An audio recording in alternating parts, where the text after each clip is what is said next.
And here the scene changes, with Elizabeth sitting at the table with her family. And here her father said, "So I heard the doctor visited you this morning." And Elizabeth said, "Yes."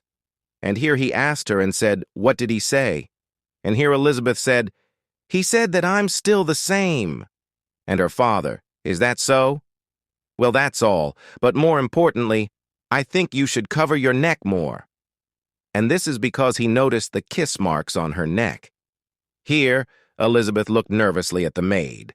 And this is the Viscount Logan, head of the Rowott family, Elliot Rowott, and he is Elizabeth's father. Here he began to remember and said to himself, "Although it didn't last long, there was a time when I was very happy to see my wife pregnant again, and I thought we were getting a new start, that he was coming back to us, that he was giving his minor parents a second chance. No, Dominique, but who knew that the second child we were struggling so hard for would be a girl who only resembled him in her sickly nature. And on top of that," and here his wife said to him, "There won't be another, my dear. My body is broken now. This is our last child." She meant Elizabeth. "She destroyed me during childbirth. She did this to my body." And here he continued and said, because of a very difficult birth, Rosalind was no longer able to have children. To make matters worse, the child was born prematurely, and the doctor warned us that she might not live more than a few days. And if that were the case, it might be better to— Here he remembered when his wife was holding her as Elizabeth started crying and saying to her, "No, my sweet child, you didn't mean it. Your mother didn't mean that. If you leave me too, how will I go on?" Here he looked at her in silence and continued to say to himself, it wasn't difficult to guess how the wife of a nobleman would be treated if she was unable to bear a suitable heir. And here he said to her, "Rosalind," and he continued to say to himself, "My wife gradually became depressed from her fear that I would leave her. And she began to say, 'My love, I'm sorry. I love you, my love. Please don't leave me.' And here he looked at her nervously, saying to himself, all the blame was on me. And she begged him and said, 'Please.' So he hugged her and continued to say to himself, I couldn't stop longing for our departed son. If I had let her go peacefully that day, things wouldn't have become so miserable. Therefore he said to Elizabeth, 'Besides, I'm sure you've already heard that your fiancé, Milliam, who was supposed to come to visit Lodgen next month, has decided to come in 4 days instead.' Here, Elizabeth said to herself nervously, 'Only 4 days. Despite the surprise, I actually expected my father to talk to me today about my marriage. He wouldn't eat with me unless he had something to discuss. No, he simply wouldn't bother inviting something as flawed as me to a family meal.' And here the scene changes. And she's searching for something and says, 'I'm sure I left it here.' No one could have found it and thrown it away, could they? Aha, I found it. And suddenly, she noticed the piano and remembered saying, 'When my mother was younger and healthier, people said that the young Viscount and Viscountess used to play the piano and sing together a lot.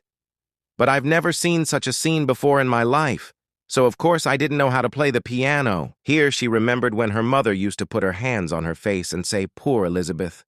So Elizabeth said, 'My mother's hands are cold.' And here her mother said, 'My poor daughter. If I pass away, he and I can be free.' Here she meant her father. So from that day, little Elizabeth decided and said to herself, 'I must grow up quickly and bear an heir to the Rowott family and die. Then my parents will be happy again.' And suddenly, Ian arrived and said, 'There you are, madam. Your nanny has been looking for you since morning.' And here she said to him, 'Ian, it's obvious you were practicing the piano.' Here he said to her, 'So what are you doing here?' And at that moment she said to him, 'Hiding. The nanny is trying to make me take very bitter medicine.' So Ian sat beside her and said, 'In that case, would you like me to teach you?' And she said, 'Yes.' So he took her hands to teach her and said, 'First, put your hands on the keys like this, then do this.' And here Elizabeth said to herself, The piano wasn't the only thing I learned from Ian's hands. Since my birth in this castle, perhaps his touch was the first piece of kindness and warmth I've felt in my life. After that day, this little attic became my secret hiding place, and here she pressed on it and said, "But now, this piano hasn't made any sound for a very long time. I'm sure this is punishment for stepping on Ian's heart." Here, as she was about to leave the room, she heard the maid saying, "Regarding Ian, once Lady Elizabeth is married, he'll be completely free, won't he? I mean, nothing is certain yet. I heard that there's a noble lady who keeps 3 male servants even after marriage. Oh my God, is that really acceptable? They say that duty and pleasure are 2 separate things, don't they? The way that other lady clings to him, I'm sure he'll remain her slave." And here Elizabeth said to herself, "Yes, it's better that they talk about me behind my back. I'm fine, and I can take it." Then she left the room, continuing to say to herself, "Usually, I would have gone straight out and slapped those rude maids."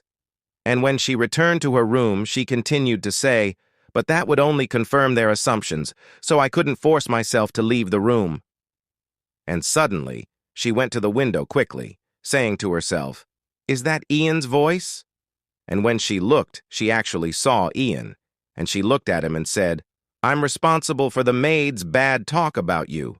You don't deserve to be called such ugly names. Don't worry, Ian.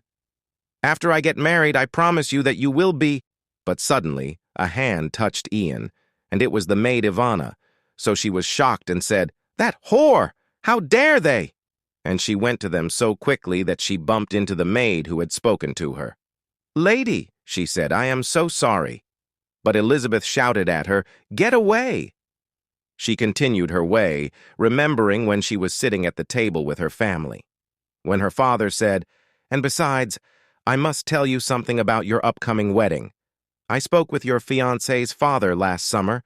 We need to talk about the details in more depth, but he said it would be better to postpone the wedding until late summer." Elizabeth said in surprise, "Late summer? What exactly do you mean?" Her father replied, "It's May now, so around August would be good." Elizabeth tried to object, saying, "But August? I think it's too soon." Her father said, "Elizabeth," and she said, "Yes." Here, he looked at her seriously and said, "I simply hope that you won't embarrass us as a girl of this family." And here, we return to reality as she makes her way to Ian and the maid, saying to herself, "Just a little longer." And she heard the maids saying, "The way the other girl is acting now makes it clear. Just a little more time. That's all I ask for.